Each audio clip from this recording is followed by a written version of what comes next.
Please, Rach. None of that's important right now.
Morning, everyone. Sun is up, Bitcoin's running. We can have our coffee. We're good.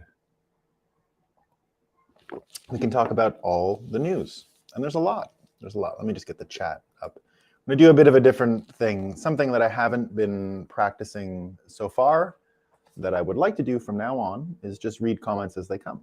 So not wait to the end and all that. So we're gonna try that out today. Now that I don't have the board and a few other things, on the weekend, I'm not trying to do the board. Good morning, Huru. Nice to see you. Comment ça va en France? Est-ce qu'on peut avoir le pétrole? Est-ce qu'il y a le pétrole là-bas? So if you don't speak French, I said, how's it going in France? Do you have gas there? Can you get gas? Huru says it's nice. Yeah, France is usually nice. It is a beautiful place. So first story today that I want to, Audio Innovation Morning, guys. So first story I want to talk about today is Greta. Greta, what's up with Greta? So after sanctifying nuclear energy in Europe, she gave the blessing, and now it looks like it's okay. So everyone feels like it's okay. And did anyone have a chance to see the climate activists 2 days ago that taped themselves or glued themselves to a Van Gogh, the one with the sunflowers? So it's a famous painting. And what does Huru say? They're currently terrorizing school children, so I don't think so. I don't know what's going on in France, but sounds like the kids are having some cool classrooms, perhaps. And they have to go to school Saturday mornings, the poor French kids. So they go Wednesday mornings, they get Wednesday afternoon off, and then they have to go again Saturday mornings. Could you imagine in America? We'd revolt. It would be the worst thing that ever happened. So these two kids that taped themselves or glued themselves to a Van Gogh at a museum, a nice one, it's a Van Gogh. They glued themselves to it and then, put a bunch of paint on it and vandalized it and all this stuff. Now, did anyone have a chance to see the characters after they interviewed them and you heard a bit of their social media and why they did it? Here's the thing. They talk and sound exactly like Greta. Like almost the same accent, the same anger, the same righteousness, in the same way that there's a style of preaching from the pulpit in America, depending on the church. You can sort of guess what kind of denomination is simply by the inflection, the way they talk. And Europeans always make fun of it when they come to America, when they turn on Christian radio stations and the cadence of the voice, moral damnation, all that kind of stuff, right? There's like a way they speak, very musical, very lyrical, not so much on the Greta Asperger thing, but Nevertheless, they're trying to do WEF children. Who says, yeah, WEF children could be. She certainly was heavily promoted, and now they're getting what they want. She's been used as a model, and people are modeling her behavior, so they sound just like her. But that could be a good thing. Here they did so despite all the stuff going on in England, right? I can't even keep up with what's going on in England as far as the economy, and I guess their finance minister is out now. He flew to America for something emergency, and it didn't work out, and he had to fly back, and everyone's waiting, and then he got fired. So Greta, despite all the stuff that's going on in the UK, the Times, the Sunday Times, I guess it's one of the biggest papers in England, did a whole feature on her. And what's the most amazing teenager in the world like? I guess she still is a teenager, as I understand. Maybe I'm missing counting or something, but I guess she's only 19. So still a teenager. So they do this big long interview, and the point of it is, what is the most interesting, important teenager in the world do with her time? Who is she? What's she like? So they treat it like it's a bunch of different people, right? So here's the girl at Glastonbury. So the interviewer did a series of interviews, and each of them is sort of this different character, different piece of her persona. So they did the Glastonbury one. This is what it's like to speak to millions of people at once, and great. So then they start getting into her personal life, and here's the part that's, I think, interesting to Bitcoiners, right? I'm talking about this part because I think it's interesting. She almost sounds like a Bitcoiner, right? So she's gone pro-nuclear now. Does she sound like a Bitcoiner? Let's hear. She says, hope is taking action. It is step outside your comfort zone. And if a bunch of weird school kids were able to get millions of people to start changing their lives, just imagine what we could do all together if we really tried. A little Bitcoiny, but what happens if a bunch of people, one of the funniest, I still laugh at it, one of the funniest things, it makes me laugh out loud, was when we, I've heard people reference it. When we first got going in the early Bitcoin days, it was kind of like, well, I want to upend the entire financial system. Well, I'm free weekends, but let's do it. Right? And a lot of people, just a bunch of people said, well, yeah, I'm free weekends. We'll do this on the side. So all the early, and that really what it was. Everyone in the early days sort of had another job, and we said, well, we'll do a bit of a side hustle, and it will be early Bitcoin stuff. And so a lot of people were side hustling, and I left my job already in 2015 after working almost exclusively on Bitcoin since 2013 at my job. So from 2013 to 2015, I was doing almost only Bitcoin stuff, and then quit to literally do only that. So, a lot of people, that's where they came from. So she kind of sounds like that in this instance, right? If you just get out of your comfort zone, and again, I don't want to talk about my situation a lot, but I left a credentialed job, let's say a professional job. I had a secretary, a couch in my office, a fireplace in my office. It was a nice job, right? And I chose to go work in a Bitcoin ATM situation and writing and all kinds of stuff like that, just before CoinDesk. So this was a long time ago. But nevertheless, it was like, what are you doing weekends? Sure, my weekends are free. I can change the financial system. So Greta is kind of, mentioning something that was early Bitcoinish. She goes on, some people believe if they were to join the climate movement now, they would be among the last. But that is very far from true. In fact, if you decide to take action now, you could still be a pioneer. That kind of sounds like Bitcoiners, right? Like, Bitcoiners, it's not too early, right? No, sorry, it's not too late, right? Don't worry, it's going to keep going up. It's almost exactly like Bitcoiners, except she's selling a different product, right? She's not selling a financial system. She's not selling change. She's selling, in this case, let's say, early bag holder in environmental movement. Where it gets different, and really what this show's about, and all that stuff. So until now, Greta's sounding kind of Bitcoiny. But here's where things fall apart for her, and where we could probably help her as Bitcoiners, because we want everyone to be happy, including WEF children, right? We don't want them to be as unhappy as she seems, so we want her to be much happier. So how do we make her happier? Well, this is what she says. She says, do you have any dreams of the future? That's what the interviewer asked her. Do you have any dreams of the future? Where would you like to live? And what would you like to do aside from saving the world? So Greta's answer is, sometimes I find myself thinking, what do I do with my life? And it ends up with, I can't predict anything. She can't predict anything. Wow. I wonder if anyone asked her if she was able to predict just a couple years ago when she was like telling us that the whole energy matrix was wrong and it should be the way she thought. Did she predict it would be so much trouble for Europe to follow her prescriptions? So we see already the modeling of the behavior has added the whole Van Gogh painting to her, kill list. It's gone because of her, right? She destroyed a Van Gogh painting by modeling her behavior. And all this trouble in Europe, is it not all because people followed her directions? Does she not have any, is there not any attribution to her for what condition Europe is in now? And why didn't anyone ask if she had any predictive ability? That's why we try to predict things on this show. The whole point of our show here is to predict, right? We want to predict, see if we're right, because if we're right, it means that the time at which we made the prediction, we had a pretty good handle on things. We saw the world clearly. We saw the field of play, and were able to calculate what was going to happen next. A really important function. So she literally says here, I can't predict. I can't predict. Imagine, I can't predict. So is anyone, let's see what we say. FY, Van Gogh was behind a piece of glass, so the relative damage is likely minor. Oh, I didn't know that, Justin. Thanks. I don't want to spread any fake news here. I did not know that it was behind glass. Sorry, no one made that clear to me. And glad you mentioned that, because I was unaware. So, but there's Greta, So we wish her the best, and we think anyway that if she's having trouble with that prediction part, right? If she's having trouble imagining the future, she can watch the show, because that's what we talk about all the time, imagining the future.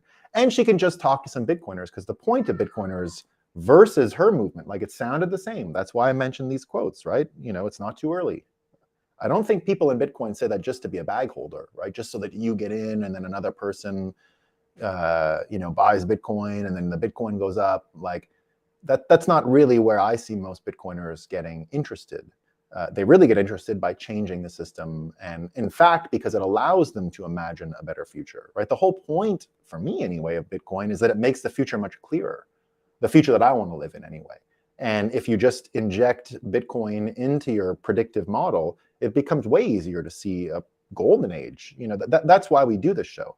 We think we're literally on the precipice of a golden age, not catastrophic failing, not what are we going to do with all of the dead bodies that pile up from global warming, not the Greta vision, right? What we're interested in here is the golden age. And we think that all of this so-called bad news is really just the death pangs of the old era. Like when any creature dies, you get some little shocks that continue through the system. And that's what we have here. We have a patient who's, on the slab. They're sitting at the morgue, and there's some signs of life, but it's not enough to build a future. So I agree with Greta. If you don't know about Bitcoin, I can understand why it's hard to picture the glorious future we are pushing ourselves towards, all of humanity. But that's one of the main differences. So if Greta would get on board with Bitcoin, she would have a much better view. And you can even see it, like, this is a story we can share with her, right? This came out just yesterday or 2 days ago in mainstream US media, right? Sometimes the MSM, the mainstream media in the United States, gets it right by accident. And I think that's the case we have here. We've got a story coming out of Pennsylvania from CBS News, Central Broadcasting Service. I don't even know what CBS stands for. It's one of the major US networks. We've got NBC, which a lot of people say is, glows. But I don't have any proof of that, just people say. So NBC, ABC, right, the American Broadcasting Corporation, and CBS. These are the big public networks. These are the ones that get the football games and stuff like that. The public over-the-air television networks, the ones that have been around forever. So, oh no, sorry, it was an ABC one. Pardon me, not CBS. This is on ABC.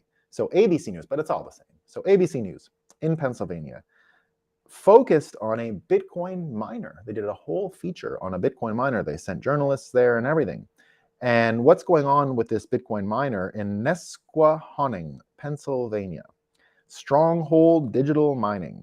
Stronghold Digital Mining is taking the leftover, the garbage from coal mines. So all the overburden that has some coal in it, everything that was not used. So these are power stations that are shut down, and there's all kinds of coal deposits and mess that's there. So a Bitcoin miner bought the power station and takes all the old coal that they don't know what to do with, that's just sitting out on the ground, that was taken out of the ground, sitting now on the surface of the ground, leaching back into water reservoirs, aqueducts, aquifers, polluting and runoff when there's big storms. It's a big problem. And the bill to clean up this one particular site was about $5 billion to get rid of the coal. So he said, wait a minute, I'm going to buy the power station, which was shut down, and I'm just going to burn the coal that you would have to pay $5 billion to get rid of, right? You'd have to pay $5 billion to get rid of that coal. I'm going to burn it by putting the power station back on. And he put some portables and filled them all with Bitcoin miners. So in the end, they're saving taxpayers $5 billion. They're making a bunch of money, and they're cleaning up the environment. Now, they are releasing CO2 into the air, true, but nevertheless, the damage would be done from the coal. So good news. Now, let's, contrast that with what Greta created in Europe, right? So here we've got, in the height of the Greta world, right? This would have been 2 years ago, BMW committed to bold climate action. BMW committed to bold climate action. We listened to Greta, we listened to her. So they decided then that they would set, they even highlight this, science-based targets through the Science-Based Target Initiative. Science-based targets allow companies such as BMW to set a clearly defined pathway to future-proof growth by specifying how much and how quickly they need to reduce their greenhouse gas emissions. Wow, it's like all you have to do is specify how much and how quickly you need to reduce, and then the Science-Based Targets initiatives to just kind of do it for you, right? Well, how did that work out? So they made this announcement in the height of the Greta period. So she comes out, they do the big headline, BMW doing this. Well, 2 days ago, BMW decided to move all production of its electrical minis from the UK to China. And they're going to move all production. So all these minis that are really sort of iconically British cars are now going to be made in, and BMW owns it, if you didn't know that connection, right? BMW, the German company, Bavarian Motor Works, owns Mini and doesn't make them in the UK now, is going to make them in China, because they don't have to worry about science-based target initiatives over there. They get to just make the cars they feel like making, and no big deal. So it's a major blow, as we said, to the domestic zero-emission car assembly goals of Europe. BMW out of the game. Fascinating stuff.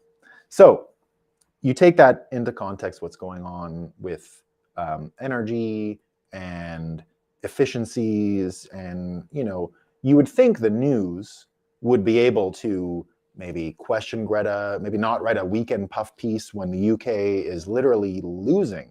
The UK this weekend is losing its electric car manufacturing base and is losing it to China, and they're still doing a puff piece on her. So clearly not doing their job. And we mentioned, well, maybe American news companies are doing their job because they're talking about this mining thing in Pennsylvania, but, right, that's just one piece, maybe by accident. The biggest story in the world, maybe, which is the economy right now, not being covered so much. Here's Saifedean Amos, author of the Bitcoin Standard and the Fiat Standard, saying yesterday, I just scrolled through the homepages of the New York Times, Wall Street Journal, and Washington Post, and could not find a single word about the collapse in the value and liquidity of treasuries. But I did find plenty of COVID and climate hysteria. Normies are in for a nasty surprise. So what does this all mean? Well, yesterday, it turns out that I have the exact quote here. Yes, the US Treasury asked major banks, the US Treasury actually went to the banks and said, what should we do here? Should we buy back US government bonds? Like, should we create the liquidity for them? Should we create the demand for these things? So obviously, it's like asking a heroin addict, would you like a little more of the drugs? Would you like a little more heroin? Do you need some more heroin guy? Do you need more? Right? What do you think they're going to say? What do you think a bank is going to tell the liquidity provider about liquidity? Right? So news, nothing on it, nothing at all. And you can see, Preston Byrne, who comments on a lot of this stuff, says, contrast this position with the subprime crisis, where it was plastered all over mainstream media. A sovereign debt crisis in the West is a nightmare scenario by comparison, but it's mentioned nowhere. As most of Europe's center-left governments are overthrown one by populists in 2023, 2024, US journalists will recycle all their Trump think pieces from 2018 rather than understanding the bozo economics caused this, and good economic stewardship would have prevented it. So here Preston is basically saying that, and he's, Greta can take a note. Preston is predicting a future, right? It's very easy for him to predict a future in this case. Right? I predict major problems and political upheaval and change. And he's right by saying that it's likely that the frame will not even be learned in Europe as they lose different governments. Italy has defected from the narrative. And what do we get from Italy? It's all the Trump stuff, right? Oh, Italy, you're now neo-fascist and you're crazy and blah, blah, blah. Meanwhile, Italy is really just trying to get a good economic deal, especially for energy. If you remember when the new president or prime minister gave her speech about Macron and calling him names, they had a bit of a tit for tat argument, Macron and she came out and said, look, the reason why they went into Libya in the first place is because Italy had really good energy deals with a neighbor. I mean, Tripoli is quite close to Italy, so there they go. But what did we get yesterday in America anyway? So we got no news on the sovereign demand, or the demand for sovereign debt, right? No news on that. But what we did get was an update on COVID. So even the president said COVID is over. But in America, the last country, the United States, on Thursday extended the COVID-19 pandemic status as a public health emergency for another 90 days. No one else has that. So maybe, there's still hundreds of people dying. It's true, right? There are still hundreds of people dying. And maybe some of these provisions are still useful, like payments to hospitals, expanded Medicaid. There were reasons why you would want it. But do we know, what's going to happen? Like, is anyone tracking this stuff anymore? When does it go away? What other things do people need to know about?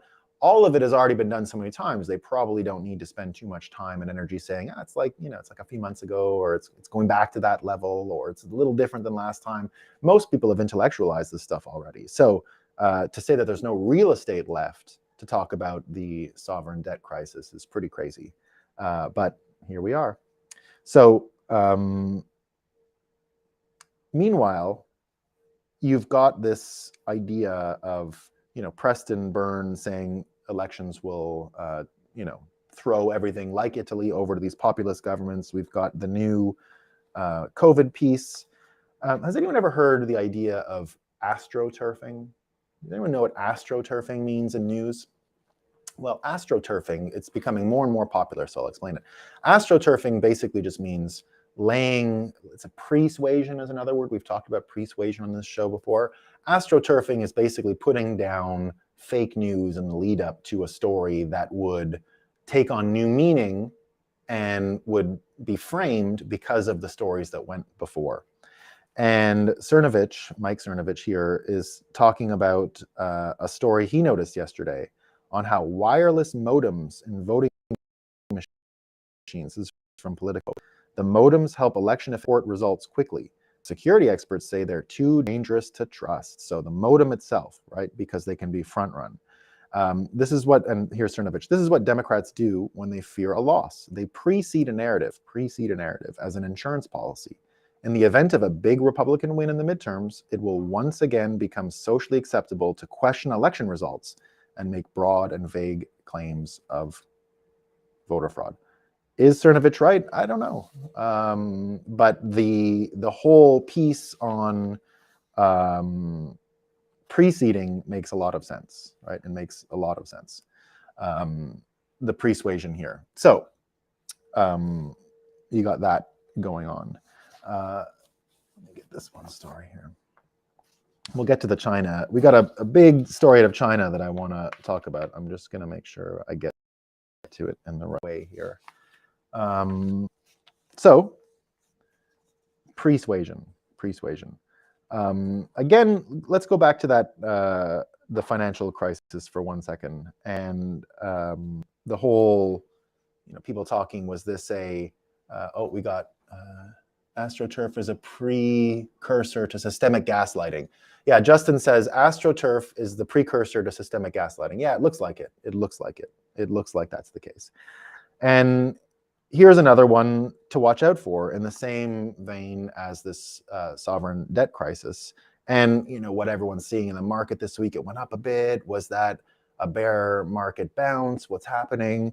So here's this. So this article is from Tyler Durden and Zero Hedge. So we don't know who it is, but they quote a real person, John Flood.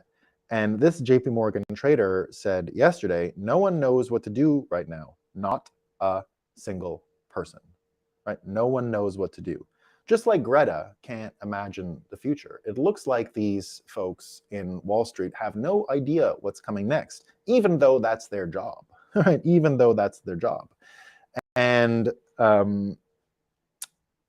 I want to put that into context with what we just said about astroturfing and elections and modems, because it relates to something that probably you guys have no idea about, and that's a small story in Ethereum. And I want to mention it because it's startling. So I've got the notes here. So Ethereum has, they did this merge thing where they went to proof of stake, but you can't actually take on, it's like a somewhat crippled chain right now as it goes through its migration. But it turns out that the MEV mining from Flashbots and a few of these other guys have created, and they had their big event down in Colombia this week.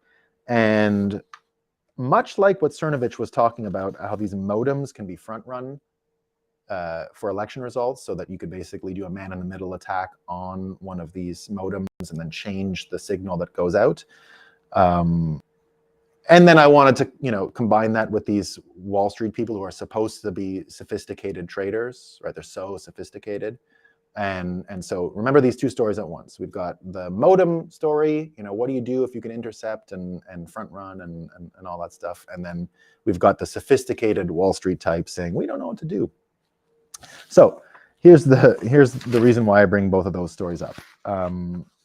Where the heck is my MEV notes? Anyway, oh, here they are. Here's from Eric Wall. 51. So they had this new thing, right? Switch, Flashbots, MEV. 51% of the blocks in Ethereum are currently being censored OFAC compliant. Is Flashbots the enemy? Should we slash all validators that use Flashbots and start afresh with a new set of validators? And so the point is Ethereum now just totally regulatory compliant? And will that mean that you can't use it for any transactions? It looks like it, right? It looks like it. But here's the funny part. Here's the really funny part.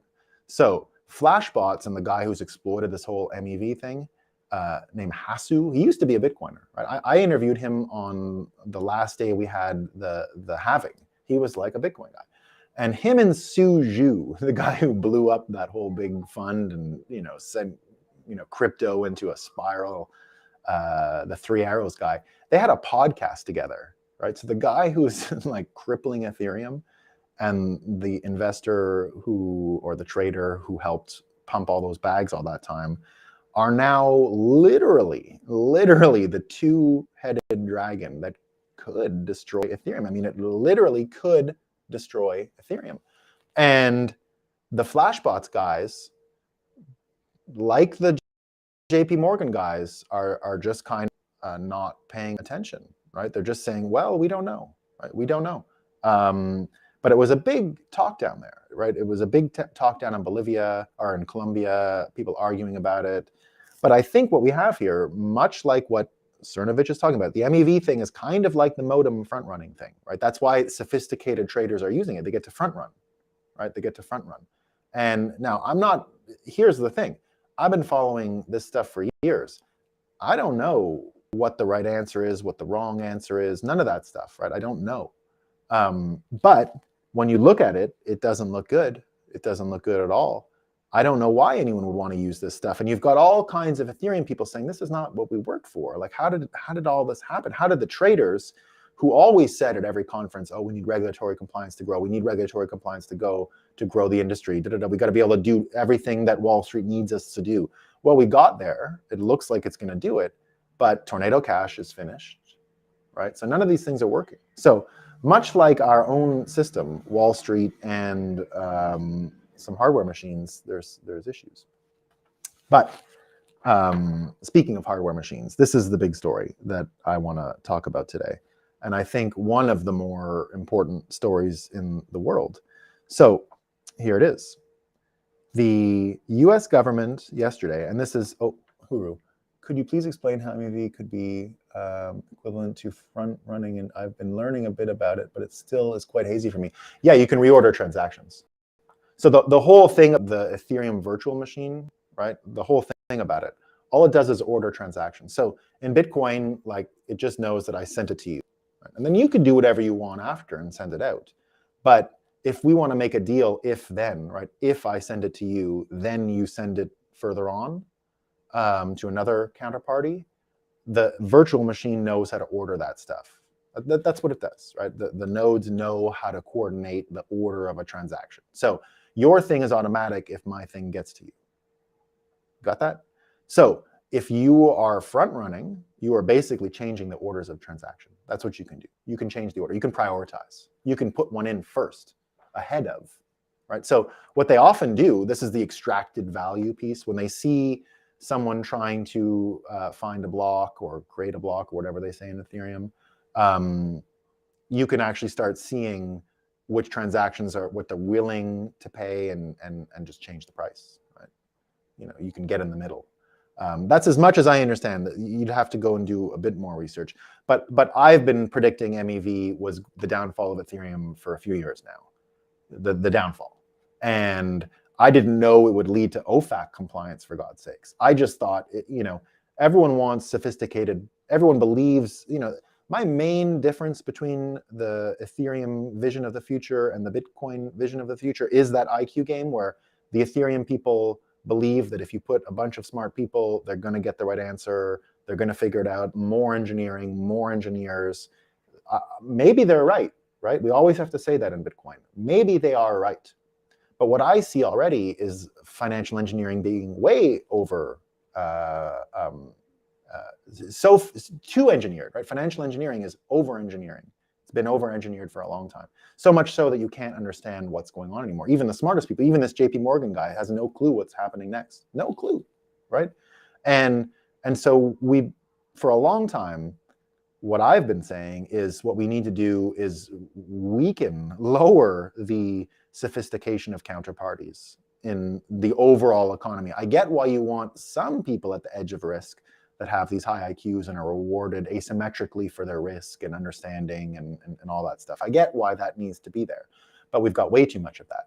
And it looks like Ethereum is just staying on that trajectory where, what I say is the problem with modern finance is that the IQ, the 130 IQs, or you need a 130 IQ to make it, right? You need a 130 IQ at least to make it, at least a 130 IQ to beat the bankers and the policymakers and have a chance, right? That's pretty high IQ. It's pretty high. It's not everyone. It's or you get the low one where it's like, right? What Ethereum is essentially doing, I say you need a Series 7 license, education, university, just to make money, just to save money, right? Just to be able to save money. So what Ethereum is doing is moving that IQ up even higher, right? Now the traders need to run a rig. That's what's going on. And there's a long history of that on Wall Street. For many years, I worked in Wall Street, right? And when I first went for Bitcoin to New York City, that was more or less my job, was to be a source, a point of interaction between established Wall Street and the early crypto and Bitcoin stuff. And yeah, the Gauss curve, exactly, Huru. Yeah, exactly. The one with the high IQ and the low IQ and all that stuff, right? It's a great meme and really helpful to Bitcoin, and I think true, right? That's why I use it and think it's great. So when I worked on Wall Street, the whole thing you noticed when you went to some of these early people who defected, even the ItBit, which became Paxos, you know how they got into Bitcoin? And this is common. This is not just one or two people. They were financial meltdown hedge fund traders who were sort of lightly laid off after the collapse, didn't really have much to do in the office, were kind of kicking around, learned about Bitcoin in like 2010 and were mining it under 10 cents in order to trade it. Right? They were the first non-sentimental people. They didn't give a shit about everything else. They didn't Satoshi, fuck off. Like they just want to trade, right? That it traded and they were bored and electricity was free and they could mine it and trade it was enough. And these were sophisticated traders, right? They got it. Okay, it's not zero and it's psychological commodity. Who cares? We're all in. They jumped in 2 feet first. And a lot of people did that. And if you went to Wall Street in 2015, 2016, 2017, 2018, you'd see tons of traders saying, we got free electricity here. Yeah, of course we're running a rig. It had nothing to do with their business, but it was common to go into a WeWork in New York City where electricity was free. And they would say, we don't even go in that room, in that office, because all the rigs are in there. They make too much noise. They're normal. A lot of them did that. And what the Flashbots guys have done is, further productize the technical sophistication of a lot of traders. These are smart guys, right? It's not hard for them to learn how to run a mining rig and build them themselves and all that stuff. So we've seen that a lot now. And that's all it's doing, is requiring another layer of engineering knowledge base to the counterparty overall intellectual capacity. So that's not good as far as I can tell. Right? We need to lower the sophistication and complexity of finance. We need to get back to where the simple people who just want to be good at their job and focus on being good at their job don't have to worry about beating bankers and policymakers to save money, right? That means we need to lower the IQ to participate in the financial sector. And that's what makes Bitcoin so good. I mean, how smart do you have to be to save Bitcoin, right?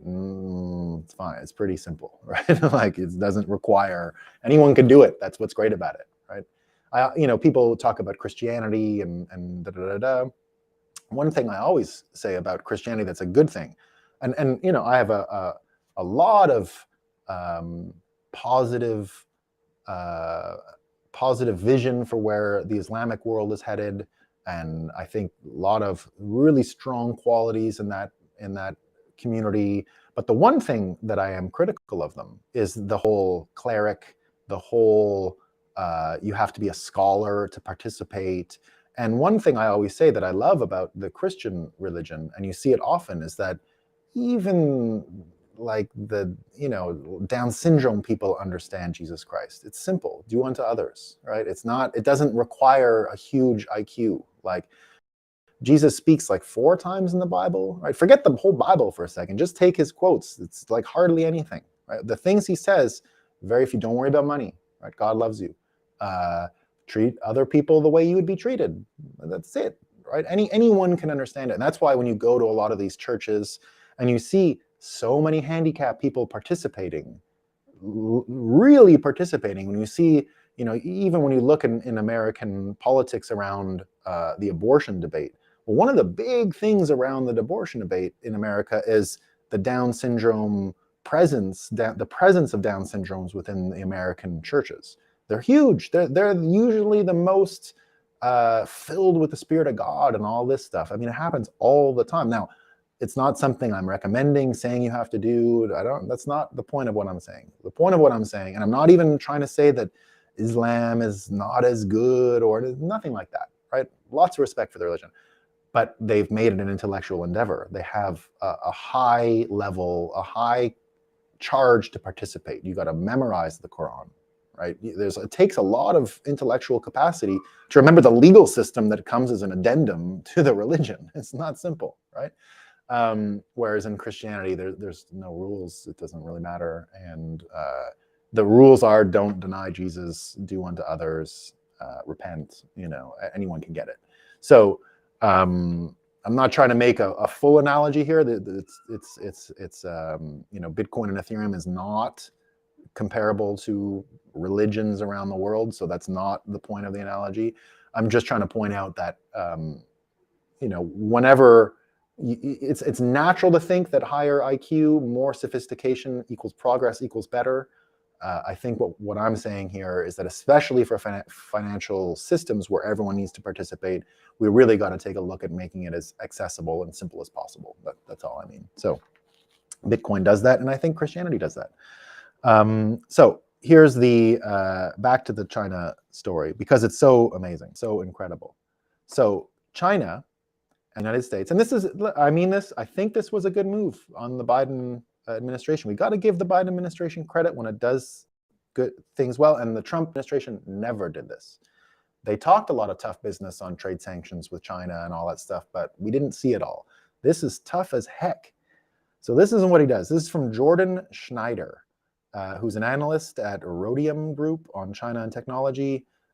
He's got a pretty big following, and I'll get to Kim.com, who also talked about it. So Kim.com says, Biden just destroyed the Chinese chip industry with crazy sanctions. He invites China to take action in Taiwan, a leader in the global semiconductor market, by blowing up Russian pipelines and destroying the Chinese chip industry. Biden says, come on, man, let's have the final war. So Kim.com goes pretty far. I think Kim's prediction is in the realm of reality, but here's what happened. So all Chinese advanced, let me see where I should start. Here we go. Okay, so yeah, the US government's new export controls are wreaking havoc on China's chip industry. New US persons having an industry-wide decapitation. He calls it an industry-wide decapitation. So this is what it looks like. All Chinese advanced computing chip design companies are covered by these sanctions. Will no longer do any tape out for them from now on. All autonomous driving chips will be sanctioned as well. The starting point for this round of sanctions is to go all the way up the food chain and ensure elimination of all American products and technologies from the entire ecosystem. Any company or individual who violates these sanctions face arrest by the US Department of Justice. I will stress again, this round of sanctions means annihilation of China's semiconductor industry. This is nothing like the 10 plus rounds of performative sanctioning during the Trump years. This is a serious act of industry-wide decapitation. So you can keep going. What it's basically done is squeezed even people out. So many of China's most successful entrepreneurs have already left because of the zero COVID thing, Xi's leadership, fighting with other people. This is forcing everyone to just get out of there. Everyone is now. The American executive engine working in semiconductor manufacturing industry yesterday, paralyzing Chinese manufacturing overnight. It even was focused on just Chinese nationals who had a green card into America. They lose their green card if they didn't leave right then. If they kept working for these companies, they lost their green cards. They couldn't even come back to America if they are still in China, which I doubt, right? But nevertheless, here it is. Although American semiconductor exporters had to apply for licenses during Trump years, licenses were approved within a month. With the new Biden sanctions, all American suppliers of IP blocks, components, and services departed overnight, thus cutting off all service to China. So the only possible explanation is that this is a major story and that future ramifications will bring severe damage to the supposedly continuously flourishing semiconductor industry and Chinese national security as a whole. The level of embarrassment is on par with Pelosi's China visit.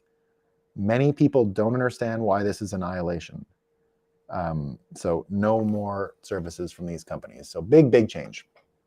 So what does it mean? Well, it means that we've got a whole nother battlefront opening up in the same way that and I think Kim.com is correct in this, right? America has pushed Russia to the limit, right? They're at their doorstep.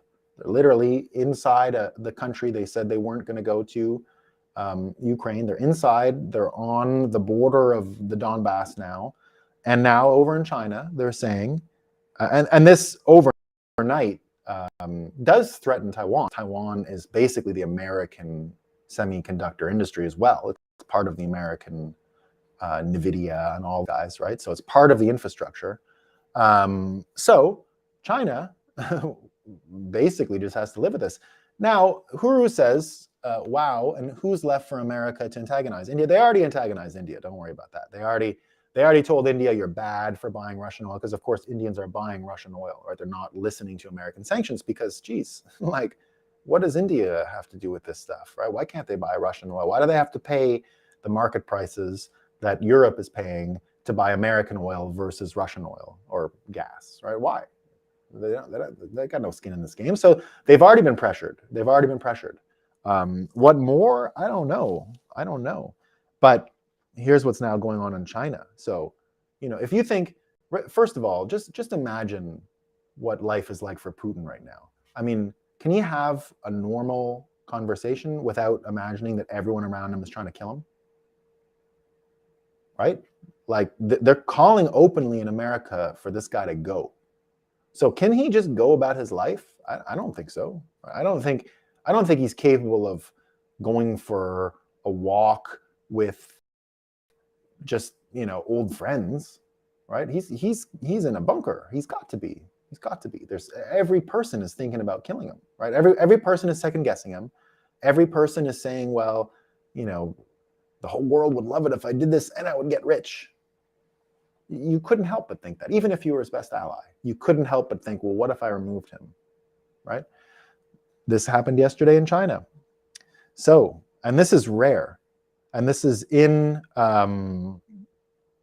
you probably won't hear about this in the Wall Street Journal, although Jonathan Cheng does have a story today about Xi ramping up his control of China. But what we're seeing and what's not coming through is the following. They got a huge banner unveiled on a bridge in China 2 days as remove the traitor Xi. And they've tried to take all the pictures down. And this banner, and I think they even put like fireworks or something for attention. I don't know if it's hard to find the images, but I've heard the stories. So remove the traitor did come out. Any songs that mention that bridge, off the internet. All pictures that show the bridge, off the internet. They're going right at WeChats and taking them out. And it would be like, imagine all the songs about the Brooklyn Bridge that mention New York City are just erased from the internet. That's what they had to do, right? That's what they have to do. They have their big party meeting right now. So all the partisans are coming, and it's the Communist Party Congress. So they're trying to clean the streets and all that. So this coming out of nowhere was big news. And you don't normally see this stuff. And it normally doesn't get this much traction afterwards because they can suppress stuff really quickly when it comes to protests. So somehow this got out. Somehow this is out. And in the context of what America is doing, it looks a little bit like what we see in China. So, in Russia. So we got all that stuff happening. So China, we'll see. Now, is Biden wrong to do these things? Well, I think we should have been decoupled from a technological point of view from China a long time ago. So on that, he's totally right. And antagonizing China on this level, well, I mean, I think that is probably worth the risk. The Russia situation, from my perspective, looks much riskier and much more dangerous because we're talking about a hot war already. We're not in a hot war with China. And I think just saying what we've already said, I mean, Trump tried this a couple of years ago during trade negotiations where he said, he was already saying to everyone, repatriate, get out of there, but and using military provisions. So he wasn't using trade provisions. He went as commander-in-chief. He put on the hat of commander-in-chief. I think in the summer of 2019, he did this, and then put the fentanyl negotiations coupled with that, right? Because to me, it's the fentanyl coming out of China that's the major problem. And we shouldn't be dealing with them at all as long as they're supplying the Mexican cartels with the source material for the fentanyl. We should just stop altogether until the fentanyl stops. And Trump tried that. They said they would do it, but what it turns out it looks like is the fentanyl criminals are the government. They're not that the government tolerates them. It looks like the money laundering operation that the drug guys use through Hong Kong. Hong Kong was the greatest money laundering place in the world because it had the US dollar stablecoin, and it had America-like rails, which allowed this confluence of money laundering to go on for years, which we loved. That was not, the China part using it as money laundering was not good, but that Hong Kong was a Wild West town where all kinds of crazy shit happened was a good thing, I think, and was great for early Bitcoin, because a lot of amazing things happened in early Bitcoin in Hong Kong for those reasons, because it was so Wild West and nobody was home, and it had all the sophistication of Wall Street without any of the nosy Elizabeth Warrens around, and that was a good thing. It was more America than America for a little while, and so, but that's all gone now, obviously. And during those negotiations, Trump used the commander-in-chief hat to negotiate the fentanyl stuff, and said to American businesses, "You're out. I'm going to force you out using war stuff." But he never followed through. He let it all kind of lapse. It was all pre-pandemic. Some people say that's what caused so much consternation around the pandemic, but that's just guessing. What we do think we understand is when China did finally take control of Hong Kong, the money laundering piece got a little tighter, and government and cartel criminals are wed at the hip now because of the money laundering thing. So it's not that the criminals are in charge of China, it's that the people in charge of China, and otherwise there's no point, right? If you're robbing China, what's the point of the Communist Party? There's none, right? And this whole like Xi got elected on corruption thing, of course, that was just to get rid of opposition, right? He never got rid of anybody. Like, this is not some, it's not, you know, there's a leader in Korea. I lived in Korea for years. And, you know, the leader his daughter became the president as well. And then she's locked up because she became a cult member or something. Well, the leader himself, Park Chung-hee, in his time, right, would be one of those people that, before I understood about Xi and fentanyl and the drugs and what is really going on in opposition, that's the image that Xi was trying to portray, was this Park Chung-hee character. Maybe the greatest leader in Far East Asia, for this one fact. When he died, he had no money. He was one of the only people that raised the cost of living and raised the standard of living throughout Korea in his lifetime. Was a total dictator, right? 100% dictator.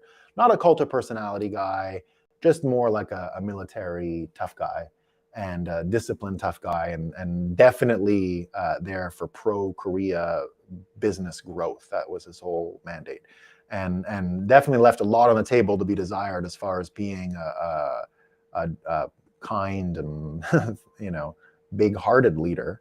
But he was a frugal man who, by all accounts, was not in it for ego, personal glory, or anything like that. He really was trying to turn Korea from one of the poorest countries in the world, as poor as any poor country in the world, you know, on the lowest rung of wealth after the Korean War. And he's turned it in just a few short years, I mean, one generation, he's turned it into one of the most amazing, wealthy countries in the world. And I'm so happy to have lived there for as long as I did, and don't see the former dictator as just a war criminal or anything like that. I appreciate his frugality and understand some benefits that he was able to bring to the people. So Xi tried to present himself like this guy. This guy even recycled his toilet water. He recycled his toilet water. Like, he in the presidential office, they found some contraption that allowed him to like suppress what goes in the bowl, and because he was so frugal.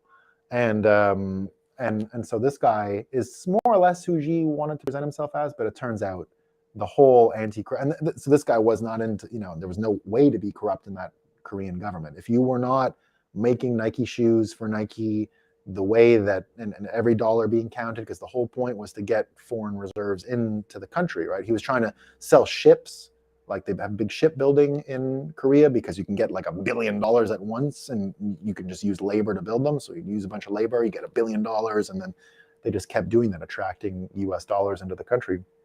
And so the shoes, these guys had to perform, and every dollar, all efficiencies, more money, and that's what they wanted, right? Xi did not get there. All right, team, am I forgetting anything?